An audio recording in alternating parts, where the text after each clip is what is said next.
My cats prefer these little cans. They're meatier. Always after me Lucky Charms, the frosted oat cereal with sweet surprises. This is cool peanut spread from Kraft. Do you remember those grocery items? The cheap, no-frills staples you bought because there was no other choice? In the 1970s America, these foods filled pantries, stretched paychecks, and fed families through some of the hardest times. What do we lose when survival becomes something we're too proud to remember? Government cheese was not just food, it was survival. It came in a giant, nondescript cardboard box, stamped like it was military surplus. Inside was a solid orange brick that could survive a nuclear blast. You could slice it, melt it, fry it, and it would still taste like school lunch and desperation. It never quite melted right. It stuck to pans, clumped in sandwiches, and turned casseroles into rubber. But when you had nothing else, it was gold. It made grilled cheese, it made macaroni edible, and it lasted forever in the fridge. Every poor kid in the 1970s remembers peeling back that thin paper and trying to cut a straight slice. You never got it right. It was always crooked, but that cheese kept you full, and that mattered more than anything. This was not grocery store cheese. This was a government-issued food safety net.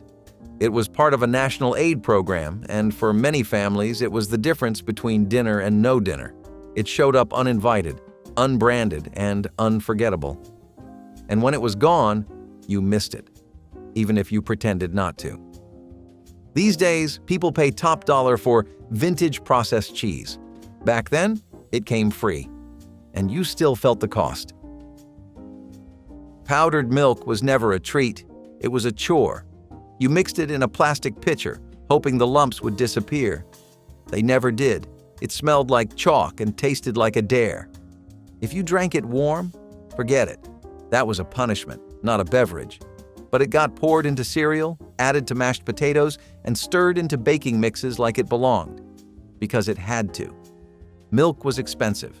Powdered milk came in giant paper envelopes and lasted forever. Not because you loved it, but because it was always there. You stirred it with a spoon until your wrist hurt. Then you stirred it more. Your mom would say, "Let it sit, it tastes better cold." And somehow, she was right, kind of. It was used to stretch the real milk when you were lucky enough to have some. Half and half was not a fancy coffee blend. It was how you survived a dry week. Powdered milk showed up in food pantry boxes, in school kitchens, in battered community centers. It was dependable, it was disliked, and it was necessary. Today, it is mostly used for baking. But if you were poor in the 1970s, you drank it straight, and you learned to stop complaining. Canned Spam was the meat that needed no fridge, and barely needed a reason. You popped the lid with a key or your finger and slid out a jelly-covered block of mystery. You sliced it thin, fried it hard, and drowned it in mustard. It was salty, greasy, and so processed it almost squeaked. But it was meat. It filled sandwiches. It topped rice. It bulked up macaroni. You flipped it like pancakes on a hot skillet and called it dinner. Some people said it was gross. Others called it a lifesaver. You probably called it fine. It was not your favorite, but it was there when you were hungry. Spam came in food boxes, sat on sale shelves, and stayed in pantries for months. It was cheap, it was shelf-stable, and it worked. That was the whole point. You were not buying sirloin. You were feeding 4 people with 1 can. It showed up at family breakfasts and potluck casseroles. Some people hated it. Others made it a tradition. But if you were broke in the 1970s, Spam was meat, and that was enough. Off-brand cereal in a bag was not cool, but it was affordable. No cartoon mascots, no box, no toy surprise, just a giant plastic sack of crunchy shapes that looked almost, but not quite, like the name brand. Fruity Circles instead of Fruit Loops, Corn Crunch instead of Corn Pops, Marshmallow Magic instead of Lucky Charms, and every flavor was a little off. You poured it into a bowl with powdered milk and called it breakfast. It got soggy fast. It stuck to your teeth. But you still ate 2 bowls and called it a good morning. Moms bought it because it lasted a week and cost less than a movie ticket. You ate it because it was sweet, kind of. It came in huge bags that barely fit in the pantry. You clipped it shut with a clothespin and prayed for freshness. The marshmallows crumbled, the flakes broke, but it fed the whole house and nobody dared waste it. In the 1970s, off-brand cereal was not shameful. It was smart. And if you were lucky, it even came in chocolate. Day-old bread was a hidden treasure hunt, if you knew where to look. Your mom had a favorite shop. It was not a bakery. It was the day-old bread store.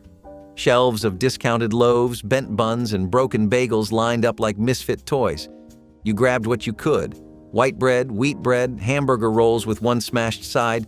You had to check for mold, sure, but you also found surprises. Honey wheat, raisin swirl, hot dog buns in winter. The smell was amazing. The prices were even better. You could get 5 loaves for the cost of 1. At home, you froze most of it, ate the rest fast, toasted it, buttered it, grilled it. If it was dry, you made it into stuffing. If it was too far gone, it became breadcrumbs. Nothing was wasted.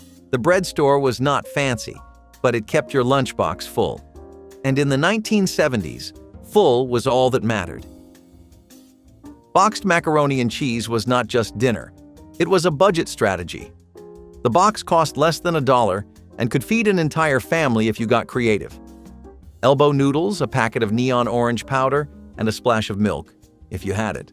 If not, water worked. Maybe some margarine, maybe not. You stirred and stirred until it turned into something thick, hot, and just cheesy enough. It was not gourmet, but it was fast, filling, and guaranteed nobody would complain. Much. Sometimes you added chopped hot dogs or canned tuna. Other times it was just mac and cheese and a prayer. The box said, "Serves 4," but you could stretch it to 6 if you were desperate. It was not about flavor, it was about making sure everyone got a scoop. The powder never fully dissolved, the noodles always clumped. But it hit the spot in a way that made you feel like you were getting away with something. There were no gourmet breadcrumbs, no truffle oil, just a pot, a box, and a wooden spoon. If you were lucky, you got the store brand. 10 cents cheaper and twice as clumpy. You made it after school. You made it at midnight. You made it when payday was still too far away. In the 1970s, boxed mac and cheese was not a side dish. It was the whole meal. And somehow, it always did the job. Canned Vienna sausages were soft, salty, and kind of weird. But they worked. You popped the lid and pulled out a row of pale, jelly-covered mini hot dogs packed tight in mystery water. They smelled like a meat factory and looked like baby food for adults. But you ate them cold with crackers or fried them in a pan and called it breakfast. They were cheap, portable, and weirdly satisfying. Each sausage was the size of your finger and had the consistency of room-temperature butter. You could not slice them without squishing them, but you did anyway, because they were meat, and meat was meat, especially when money was tight. You found them in discount stores, food pantries, and packed in your lunchbox when there was nothing else. They did not require refrigeration, which made them a pantry MVP, and no matter how questionable they looked, you were always glad they were there. They came in pop-top cans with paper labels that peeled off in the heat.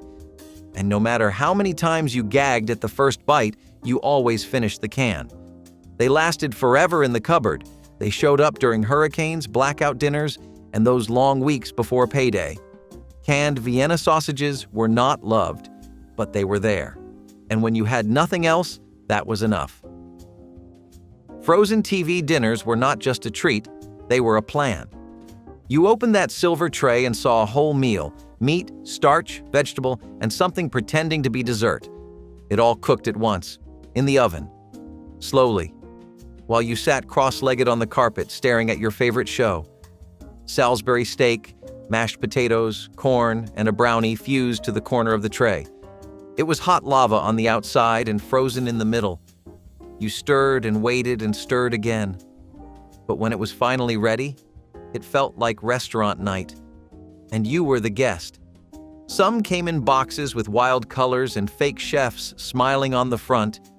Others were just plain, store brand, cheaper, always a little freezer burned. It did not matter. They were the rare dinner you did not have to share or serve, your own personal tray of grown-up food.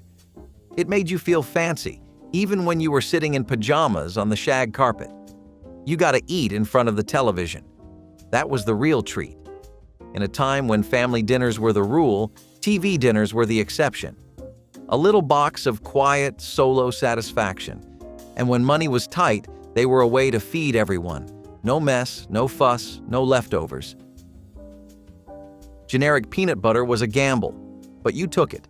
It came in a tan jar with a white label that said peanut butter and nothing else. No cartoon bears, no crunchy option.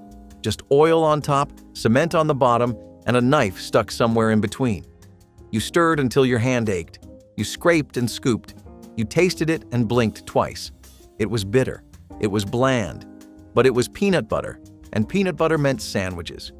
You smeared it on stale bread and added jelly if you had it. Sometimes just sugar. Sometimes nothing. It stuck to the roof of your mouth and stayed there. But it kept you full until dinner. It did not spread well, and it never looked appetizing. But it filled a sandwich with calories, and that was the only thing that mattered. It was cheaper than the name brand and lasted longer too, mostly because no one was sneaking spoonfuls when mom was not looking. You brought it to school in a paper bag and traded it if you were lucky. But even if nobody wanted it, you still ate every bite, because it was food, and in the 1970s that was enough. Kool-Aid packets were magic, if you had sugar. For 5 cents, you got a tiny envelope of dust and dreams, cherry, grape, orange, lemonade. It did not matter. You dumped it in a pitcher, added water, and stirred with a giant spoon. Then came the sugar, a full cup, maybe 2. Or, if money was tight, half a cup and a prayer. The weaker it was, the more it burned going down. But it was still cold, still bright, still yours. You drank it from jelly jars, poured it into ice cube trays, called it punch, and served it at birthday parties. It stained your clothes, your lips, your countertop, and you still loved it. It was summer in a plastic pitcher, and it lasted for days. You could stretch one packet across a whole week, especially if nobody noticed it got thinner by the glass. And when you had friends over, it felt like serving a special drink, even if it was mostly tinted water. Kool-Aid was never fancy, but in a kitchen without soda or juice, it felt like a treat. And in a house on a budget, a 5-cent flavor went a long way. Frozen fish sticks were not fancy, but they did their job. They came in a blue box, stacked like lumber, each one coated in a pale orange breading that barely stayed on. You lined them up on a baking sheet, flipped them once, and hoped for golden. But even if they came out mushy or burned, nobody complained. It was fish, it was hot, and it was dinner. The inside was mystery meat from the sea, white, flaky, and barely seasoned. But with ketchup or tartar sauce, perfectly acceptable. Sometimes you got lucky and they actually crisped up. Other times they fused to the pan and had to be pried off with a spatula. You dipped them in ranch, hot sauce, or whatever condiment was closest. You ate them with fingers, forks, or just a folded piece of bread. Leftovers never happened. They were always gone. Even cold, they worked. And when payday was still a week away, they felt like a small win. You ate them with instant mashed potatoes and canned peas, and it felt like a real meal, especially if you were not paying attention to taste. Moms loved them because they were cheap, frozen, and lasted months. Kids loved them because they looked like nuggets. You dipped, crunched, and finished the whole plate before even asking what kind of fish it was. Nobody knew. It did not matter. In a home where real fillets were too expensive, frozen fish sticks gave you a seat at the table and a full belly by bedtime. Canned ravioli or spaghetti was childhood comfort and poverty on a plate. Chef Boyardee was not just a man. He was a lifeline. Open the can, dump it in a pot or microwave-safe bowl, and boom, instant meal. The sauce was sweet, the noodles were soft, and the meat? Suspicious. But you did not care. You slurped ravioli like it was gourmet and spooned spaghetti like it came from an Italian grandmother. If you were lucky, you had bread to wipe the bowl. If you were not, you just licked it clean. It was warm. It was filling. And it made you feel like dinner was handled, even when the cupboards were bare. You could eat it out of the pot, the can, or a chipped bowl with a cracked spoon. It made school lunch jealous. It made cold days feel manageable. And when it was the only thing in the cabinet, it was a blessing. The can hissed when you opened it. And that sound meant dinner was happening. It was not nutrition. It was not fancy. But it was food. And when you were on food stamps, this was a pantry staple. 2 cans for $1 meant you could feed all the kids and still have enough for lunch the next day. Chef Boyardee was not about flavor. He was about filling the gap, and he did it well. Store-brand white bread was cheap, soft, and barely held together, but it was the glue of your grocery list. It came in a thin plastic bag that ripped if you looked at it wrong. No fancy branding, no whole grain promises, just 50 slices of pure fluff that got you through the week. It squished into nothing if you pressed too hard. It tore when you spread peanut butter, and it stuck to the roof of your mouth like paste. But it made sandwiches, toast, French toast, and breadcrumbs. And that was enough. You rolled it into balls and ate it plain when you were desperate. You made grilled cheese, tuna melts, and bologna stacks with it. It barely held up, but it stretched every meal just a little further. It was soft enough to feel like a treat, even if it had no flavor.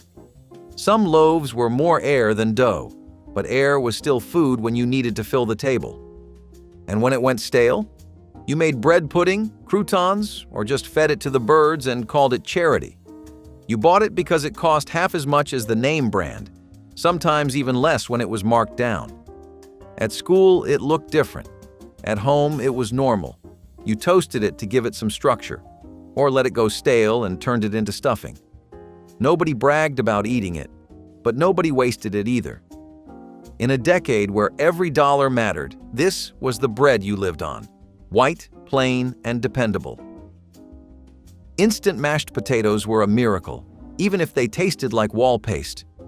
Just add water, maybe a little margarine, and stir until the flakes turned to fluff. It was science. It was sorcery. And it fed the family in 5 minutes flat.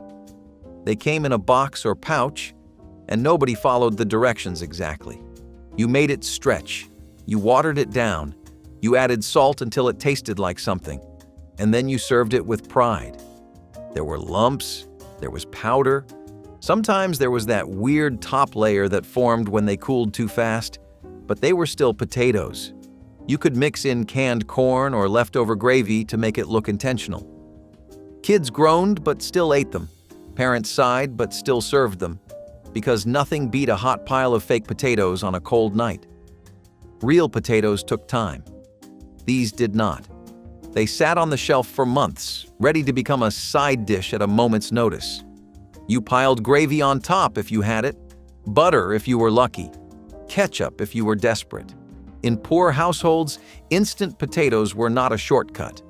They were the main event. They looked like food. They filled you like food, and they cost less than a sack of real potatoes. Tuna in oil was a pantry hero, oily, fishy, and 100% budget approved. Back then, tuna packed in water was considered fancy. Oil packed was the standard, and it smelled like it could clear a room. But you opened the can anyway, drained what you could, and got to work. Tuna salad, tuna noodle casserole, tuna melts, tuna surprise. It was cheap protein that came in waves, literally. You mixed it with too much mayo, or too little. Either way, it ended up between 2 slices of bread or in a cold pasta dish with peas, and you ate it like it was normal. Because it was. The oil left slick fingerprints on everything. Your hands, your counters, even the cat if you were not careful. It made the bread soggy and the fridge smell for days. But it was dinner, or lunch, or breakfast on really rough mornings. You had tuna toast, tuna crackers, tuna everything. You survived on it because it was always there, in the back of the pantry, waiting. It kept for months, came in multi-packs, and went on sale regularly. The oil was messy. The can left a smell. But it gave you a full lunch and maybe leftovers too. In homes where meat was rare and fresh food cost too much, canned tuna was the closest you got to something healthy. And it always did the job. Hot dogs and bologna ends were bargain bin royalty. Meatish, cheap, and impossible to mess up. The regular stuff was expensive, but at the meat counter, if you asked nicely, they would give you the ends, the leftovers, the odd shapes, the pieces they could not sell at full price, and you took them gladly. Hot dog chunks, bologna slabs, sometimes even salami slices that looked like they'd been through a shredder. It all went into the pan. You fried it, grilled it, boiled it, or ate it cold on a slice of white bread. It was salty, weird, and delicious. Sometimes you got whole slices. Sometimes it was just nubs and trimmings. But it all tasted the same once it hit the skillet. You added onions if you had them, eggs if you were lucky. It was poverty charcuterie, and you made it work. Nobody cared if it looked strange. It was lunch, it was protein, and it cost next to nothing. Meat scraps were a secret weapon. You could stretch them for days, feed a whole crew, and still have something left to toss in tomorrow's eggs. In the 1970s, that was how you won the grocery game. Early store-brand ramen noodles were not trendy, they were emergency food. They came in plain packages, no color, no fancy font, just blocky letters that said chicken flavor and a seasoning packet full of salt and dreams. You boiled water, tossed in the brick, and waited for the noodles to soften. Sometimes you added an egg, sometimes hot dogs, sometimes nothing. The seasoning was always too strong, but that was the point. It masked the fact that you had no real ingredients. You could throw in leftovers, frozen peas, or whatever was dying in the fridge. It was survival soup in under 5 minutes. And somehow it was always comforting. It was 39 cents a pack and worth every penny. You could eat it from a pot, a bowl, or straight out of a mug. You slurped the broth and wiped your mouth on your sleeve. Nobody judged. You were full, and that was the point. Today, ramen is gourmet. Back then, it was survival. 1 packet could stretch dinner. 2 could feed a roommate. It was hot, salty, and comforting in a way few other things were.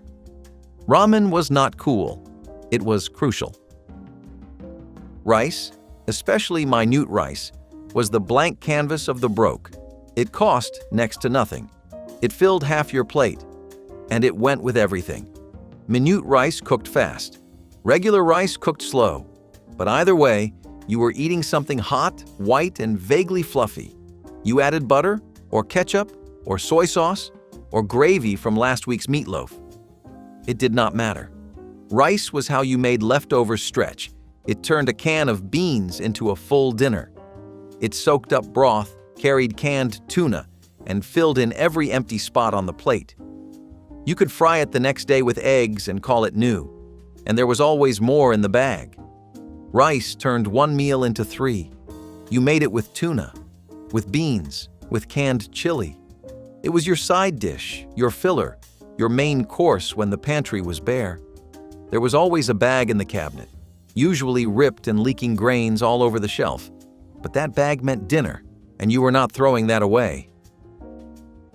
Canned green beans were mushy, salty, and in every poor family's cabinet. They came in big metal cans with green labels and metal lids you opened with a crank. You dumped them in a pot, heated them up, and hoped for the best. Sometimes they were gray. Sometimes they were brown. Never green. But with salt, butter, and a lot of hope, they passed as vegetables. You ate them on holidays, on Tuesdays, with meatloaf, with macaroni, by themselves when there was nothing else. The juice in the can was a whole extra ingredient. Some moms saved it to flavor rice or soup. You mashed them with margarine to make them more palatable.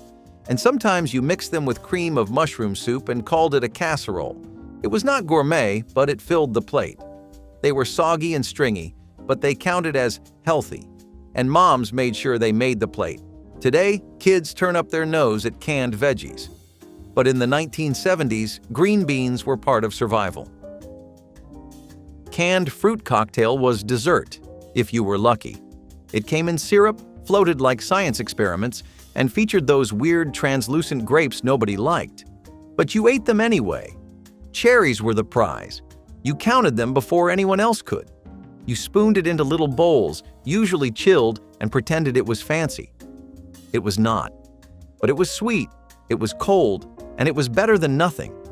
And when money was tight, better than nothing was the goal. The syrup alone felt indulgent. You drank it after the fruit was gone like it was juice. Some people froze it into popsicles.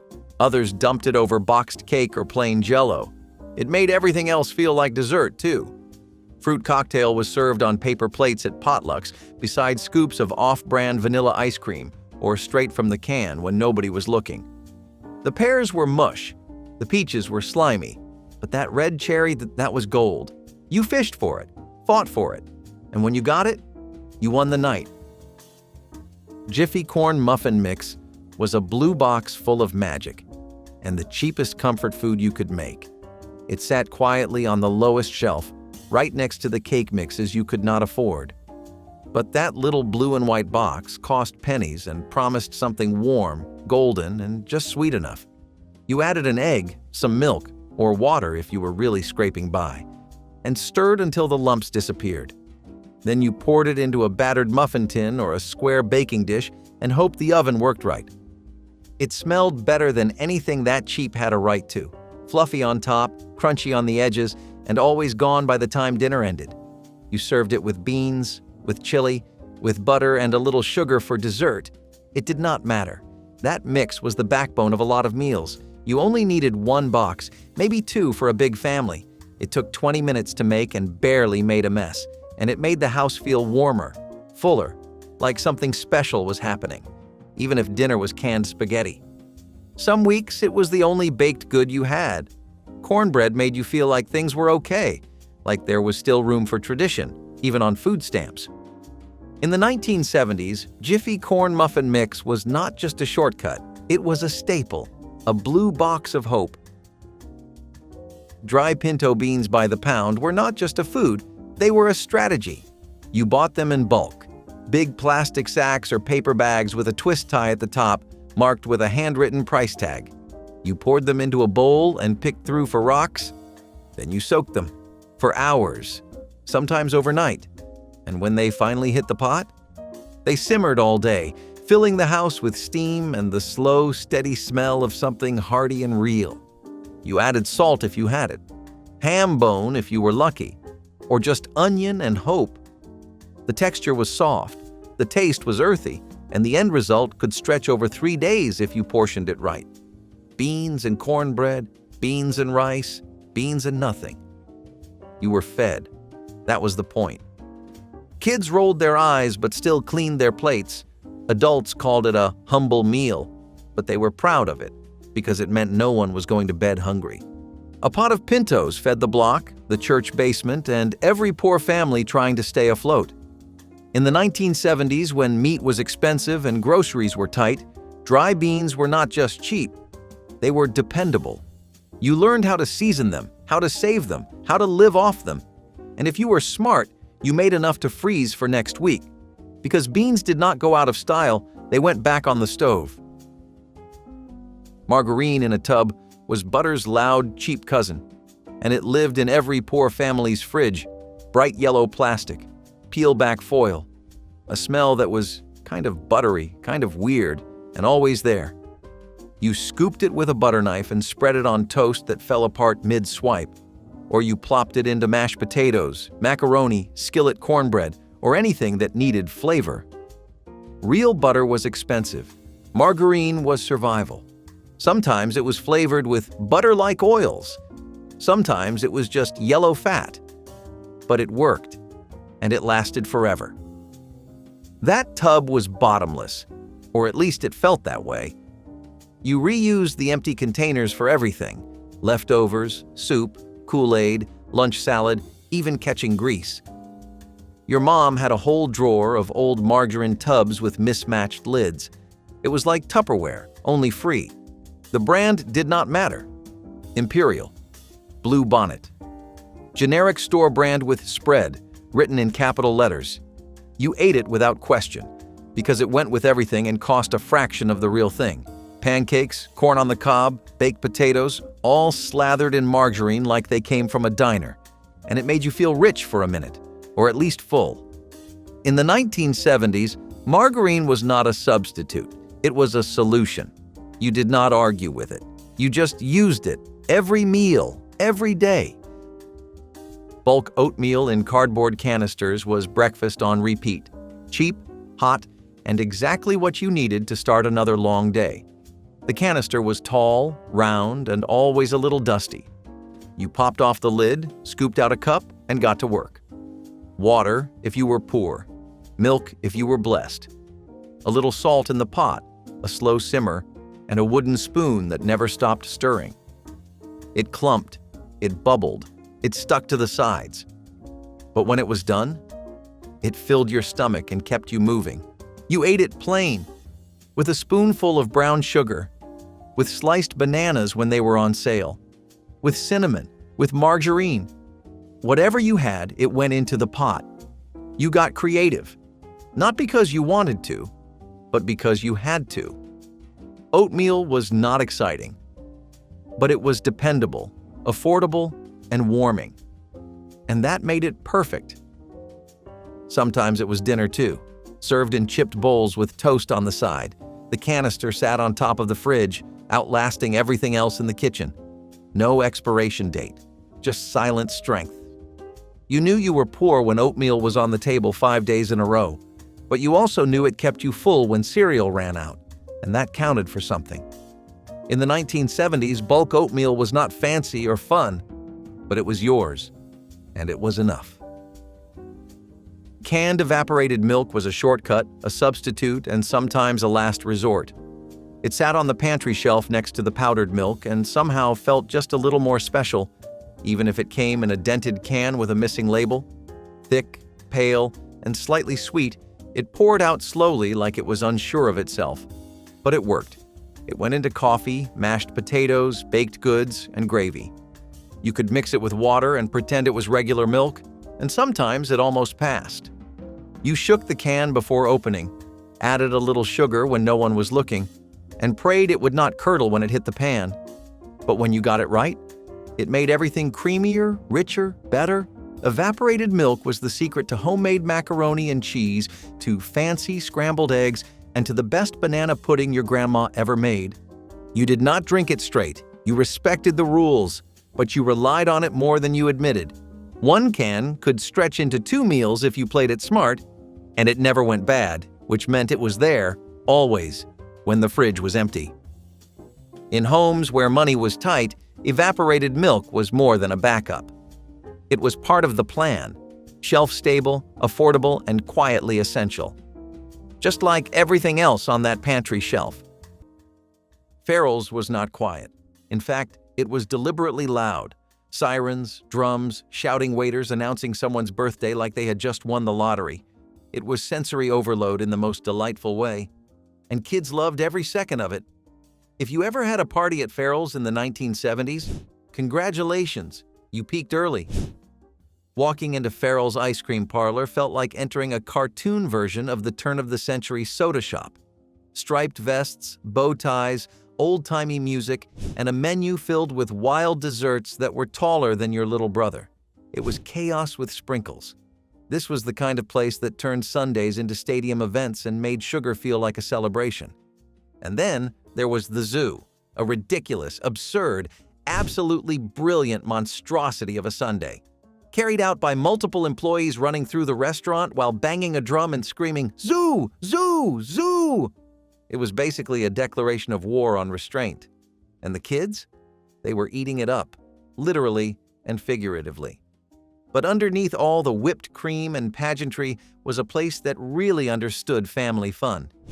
You were not just ordering dessert. You were making a memory.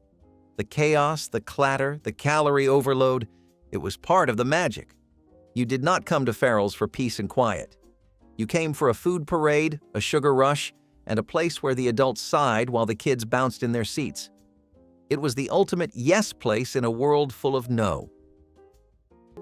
The local train tracks were not on any map of attractions, but they might as well have been your Saturday headquarters. Dad would pull up to that familiar patch of gravel beside the crossing, engine off, thermos in hand. Steam curled from the lid as he poured black coffee like he was settling in for a movie.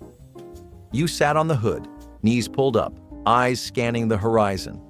Then, clack, clack, clack. The first rumbles came. A distant whistle echoed across the fields, and the train rolled in, all muscle and thunder. Dad would nod like he timed it himself, and the counting began. 1, 2, 3. Boxcar after boxcar, faded logos, rust streaks, some tagged with graffiti from cities you had never seen.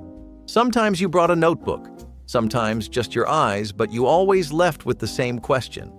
Where were they all going? Dad would lean back against the car, sip his coffee, and tell you a story that may or may not have been true.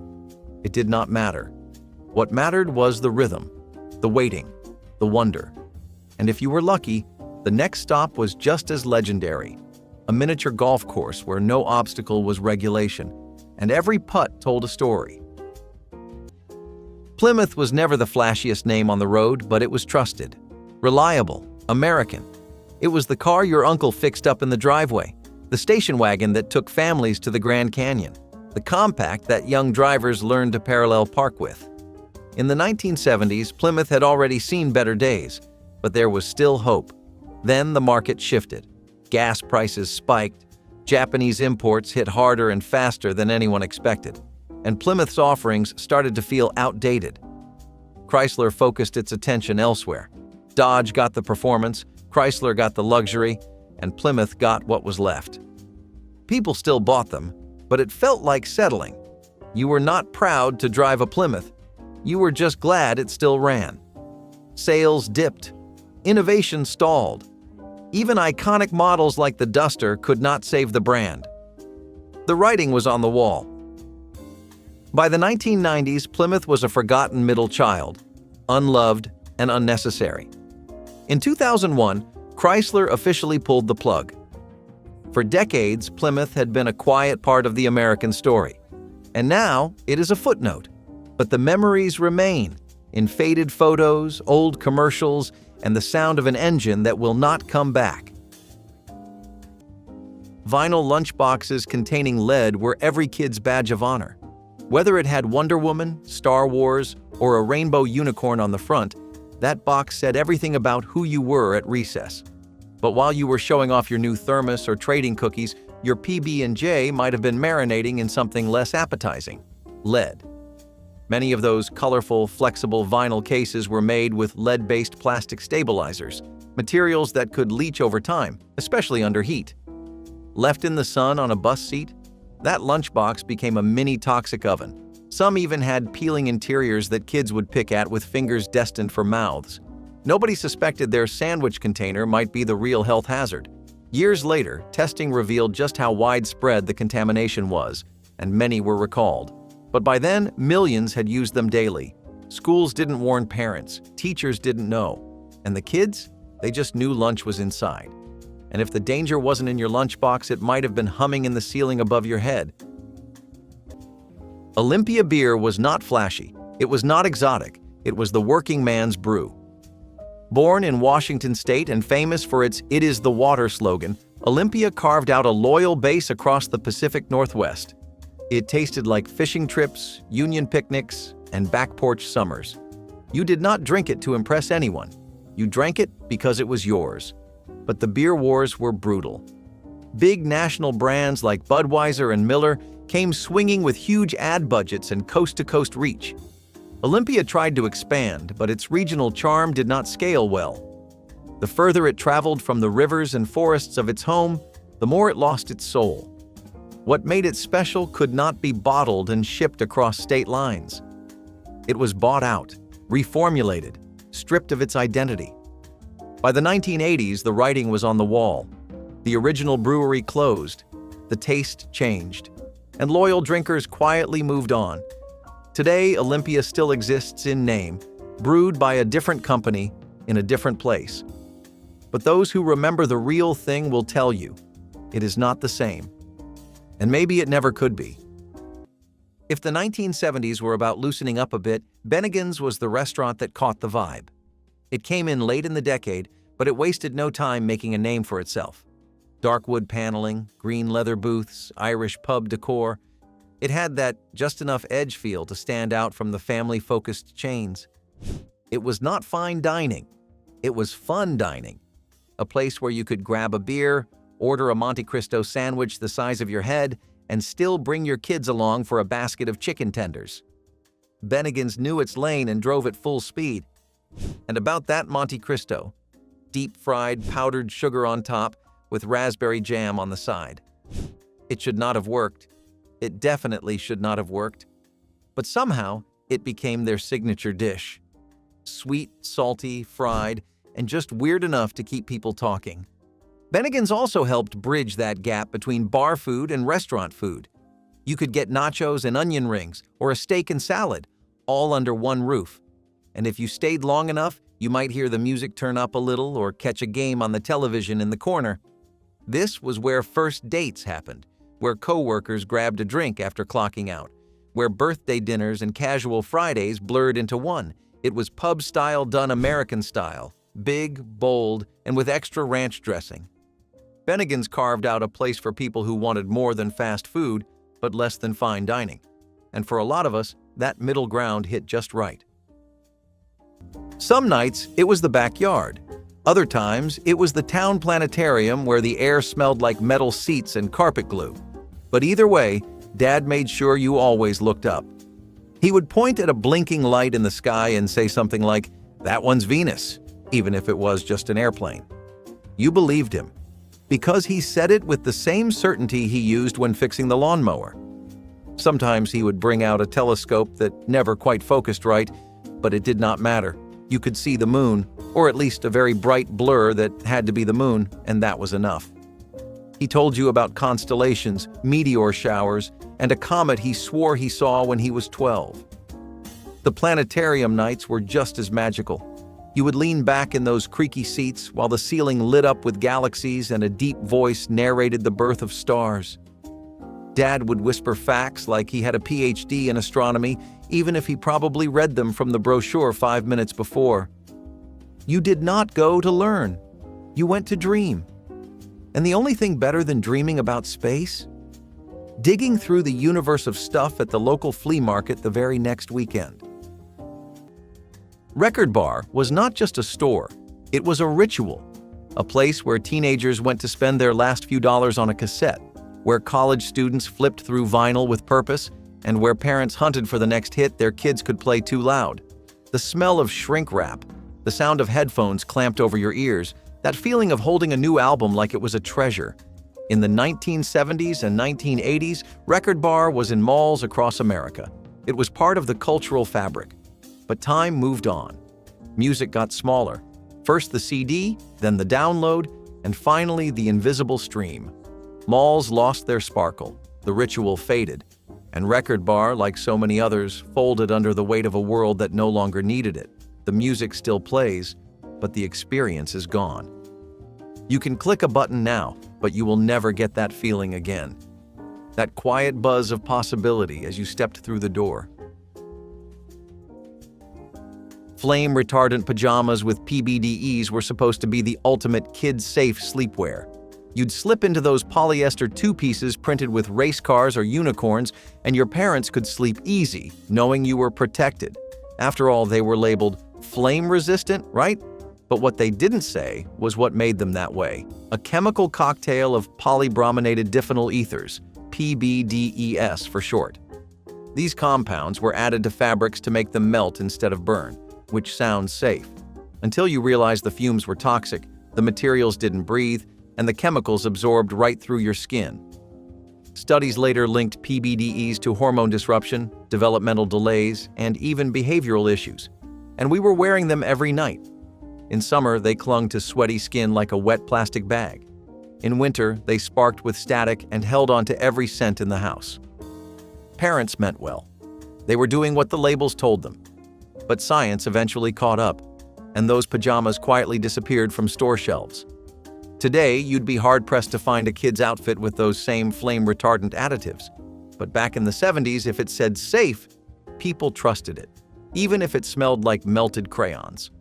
And just beyond the back door, an even bigger danger was sprayed on like a blessing. Esprit was not just fashion, it was a feeling. Youthful, bright, alive. The brand captured a moment when clothes were not just about style, but about saying something. About the world, about identity, about freedom. In the 1970s and 1980s, Esprit exploded across America. Their catalogs were works of art. Their stores were full of color and energy. It felt like the future. You walked into Esprit and felt like the main character in your own story. It was clothes for the bold, not just the fashionable. But fashion moves fast. By the 1990s, trends were changing. Grunge came in, minimalism followed, and Esprit's cheerful aesthetic felt out of place. Management changed. Expansion overreached. And what once felt vibrant, now felt dated. Sales dipped. Stores closed. By the early 2000s, Esprit in the United States was nearly extinct. It survived in Europe and Asia for a while longer, but the magic had faded. For a certain generation, Esprit was the brand they wore to school dances, to mall hangouts, to first dates. It was more than fabric. It was memory, stitched into every sleeve. Now it is a whisper from a closet that no longer opens. There was a time when S&H green stamps were as good as cash. You collected them with every grocery run, every gas station stop, every purchase that counted. And then you filled the little books. Carefully, patiently, with the pride of someone building something out of nothing. Families traded them in for toasters, radios, even bicycles. It felt like free rewards for loyalty. A quiet handshake between shopper and store. The moment you tore out a full book and handed it over felt like winning something without spending a dime. For many working-class families, it was the only kind of bonus life ever handed out. But loyalty changed. By the late 1970s, inflation had twisted prices beyond recognition, and stamps felt like yesterday's trick. Credit cards came in, bringing points and cashback offers. Big box stores offered everyday low prices instead of incentives. And suddenly, people did not want to save pages of stamps anymore. They wanted savings now. S&H tried to pivot, offering catalogs, electronics, even vacations. But it was too late. The books sat half-filled in kitchen drawers, forgotten. The redemption centers closed. The stamp became a relic. And with it, the ritual faded. Ask someone who grew up with S&H, and they will smile at the memory.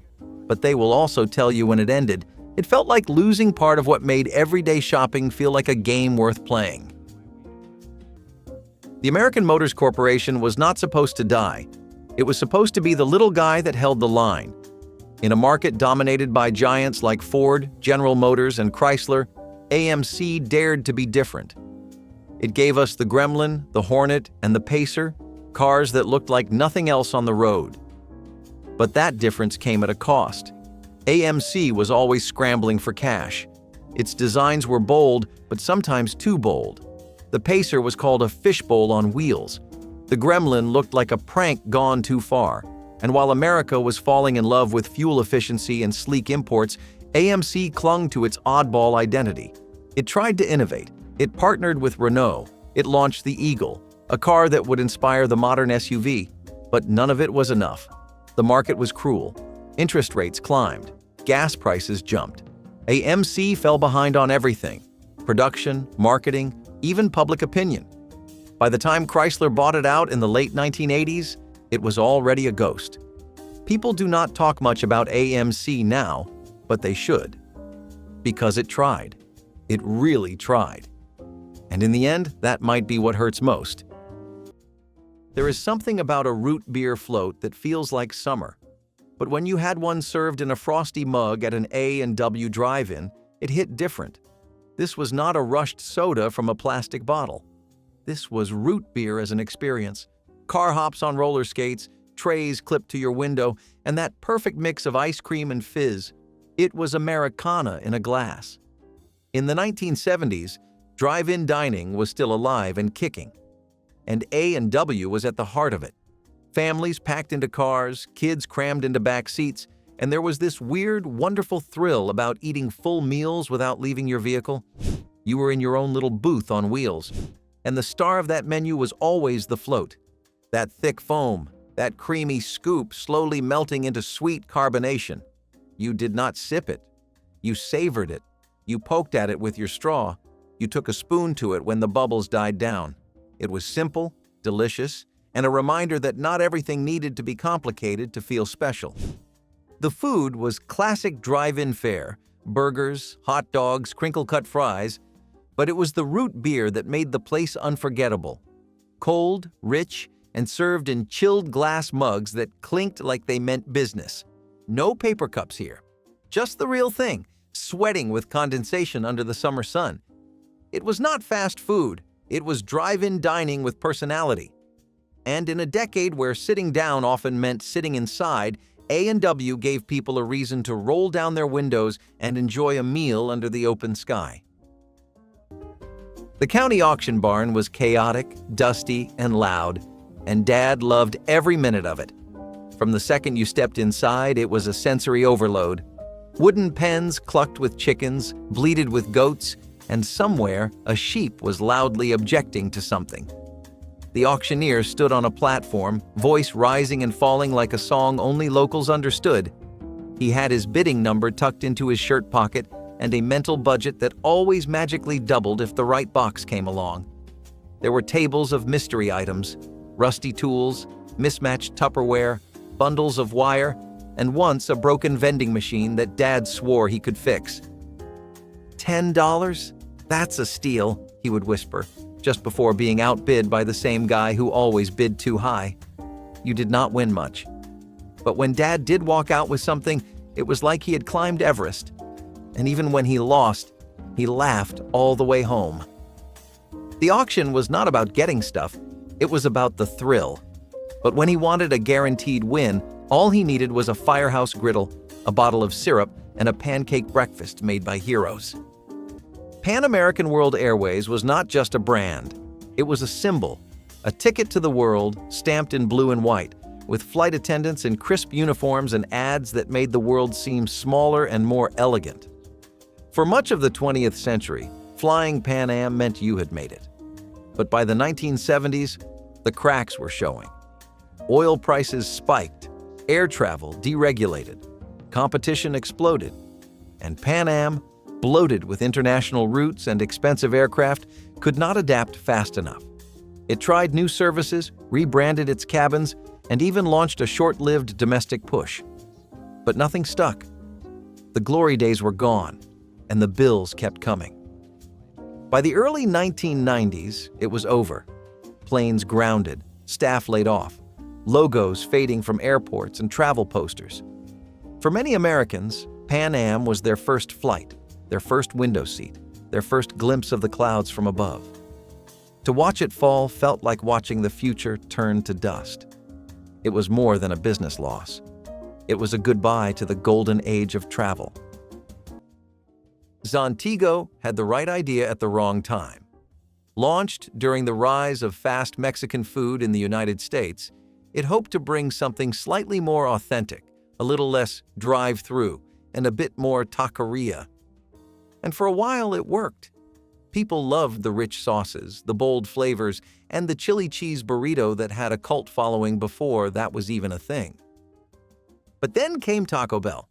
Taco Bell was faster, cheaper, and already 10 steps ahead in expansion. While Zantigo focused on food quality, Taco Bell doubled down on scale. By the time Zantigo could blink, the market was already saturated, and the little chain with big flavor could not compete with the monster brand it was up against. To make matters worse, Zantigo's branding was all over the place. Was it casual dining, fast food, fiesta-themed, formal? You could walk into one location and feel like you were at a sit-down restaurant, then hit another and find yourself eating from a counter with plastic forks. Customers were not sure what to expect, and that inconsistency made it easy to move on. Eventually, Taco Bell bought out many of the Zantigo locations, folded the brand, and turned off the lights. Some of the recipes, like the legendary chili cheese burrito, lived on in secret, buried inside other menus. Zantigo was not a bad restaurant. It was just outnumbered, outpaced, and outbranded. The small-town airport was barely an airport at all. A cracked runway, 2 hangars, and a chain-link fence with holes big enough to stick your face through. But Dad? He treated it like Kennedy Space Center. He would park the car at the edge of the lot, pop the hood up just enough for shade, and sit with a root beer balanced on the hood like he was waiting for clearance to launch. You joined him, legs swinging off the bumper, eyes on the horizon. Cessnas came and went, some buzzing overhead like dragonflies, others taxiing so slow it felt like they were afraid to leave the ground. "That one's a Skyhawk," Dad would say, as if naming a friend. "Twin engine, listen to the pitch." You nodded, pretending to hear the difference. Every now and then someone would land rough, and Dad would let out a low whistle. Bet he felt that one. The sun dipped lower. The planes grew fewer. But the quiet stuck with you, the feeling that for a few minutes the sky belonged to you. And when Dad said, "Let's stop by the photo shop on the way home," you knew the magic was about to get printed. Clark Equipment Company once helped build America. Its construction vehicles, forklifts, and loaders were staples on job sites across the country. From highways to factories, if something big was being built, Clark was likely there. The brand stood for toughness and reliability. But the 1970s brought headwinds. Inflation climbed, industrial jobs declined, foreign competitors offered cheaper alternatives, and Clark, heavy with overhead and tradition, struggled to pivot. Its innovation slowed, its market share shrank. Machines once seen as symbols of progress started to look like dinosaurs. You could still find them in use, but fewer every year. Workers were laid off. Plants closed. By the 1980s, it was a name people remembered, not one they relied on. Pieces of the company were sold, reorganized, absorbed. What remained was a fragmented legacy. Ask a retired construction worker or a union foreman from the era, and they will nod. They will remember the green machines, the noise, the muscle. Clark Equipment Company did not just lose customers, it lost relevance. And in the business of building, that is the one thing you cannot rebuild. Scented magic markers with toxic solvents were the unsupervised fun nobody warned you about. They came in packs that smelled like a candy store, with each color labeled by flavor: cherry, licorice, blueberry, lemon. Kids passed them around like scratch and sniff stickers, scribbling in workbooks and then immediately holding the tip an inch from their nose for a big whiff. The problem? The scents weren't from actual fruit. They were from chemical solvents. Some of the original markers contained toluene and xylene, industrial-grade fumes that were more at home in a paint shop than a second-grade classroom. Teachers joked about kids getting high on markers, but it wasn't always a joke. While they weren't strong enough to cause real harm in casual use, repeated sniffing could cause dizziness and nausea, and in high enough doses, serious neurological issues. Eventually, the formulas were reformulated, replacing the risky solvents with kid-safe alternatives. But back in the day, the only warning label was, "Do not ingest." That didn't stop anyone from coloring their nose red and calling themselves Rudolph. And if you thought sniffing markers was sketchy, wait until you hear what was hiding in your cereal bowl. Plymouth was never the flashiest name on the road, but it was trusted, reliable, American. It was the car your uncle fixed up in the driveway, the station wagon that took families to the Grand Canyon, the compact that young drivers learned to parallel park with. In the 1970s, Plymouth had already seen better days, but there was still hope. Then the market shifted. Gas prices spiked, Japanese imports hit harder and faster than anyone expected, and Plymouth's offerings started to feel outdated. Chrysler focused its attention elsewhere. Dodge got the performance, Chrysler got the luxury, and Plymouth got what was left. People still bought them, but it felt like settling. You were not proud to drive a Plymouth. You were just glad it still ran. Sales dipped. Innovation stalled. Even iconic models like the Duster could not save the brand. The writing was on the wall. By the 1990s, Plymouth was a forgotten middle child, unloved and unnecessary. In 2001, Chrysler officially pulled the plug. For decades, Plymouth had been a quiet part of the American story. And now, it is a footnote. But the memories remain, in faded photos, old commercials, and the sound of an engine that will not come back. The Canoe rental shack by the creek was not a business so much as a suggestion. A crooked sign, 3 boats tied to a tree, and a man named Gary who might have been there since 1948. Dad would slap a 20 into Gary's hand and say, "We'll be back in a couple hours," like it was no big deal. No forms, no helmets, no waiver. Just a paddle, a life vest that definitely had not been certified since Eisenhower, and you, wobbling into a canoe while Dad shoved you off the bank with 1 foot. Once you got going, though, it was quiet. The kind of quiet that makes you realize just how loud life usually is. Birds overhead, water slapping against the side, and Dad telling the same story about how he once saw a snapping turtle the size of a garbage can. You never saw one, but you wanted to. You learned how to steer, sort of, and how to duck when you went under a low branch too late. You got soaked, you laughed, and when you finally dragged the canoe back onto dry land, Dad would clap you on the shoulder like you had just completed Navy SEAL training. But if that creek showed you the earth, the next place aimed a little higher, right up into the stars. If you ever stretched a meal with powdered milk or turned a box of Jiffy into dinner, drop your favorite memory in the comments. Give this video a like and subscribe so we can keep bringing back the stories that fed us.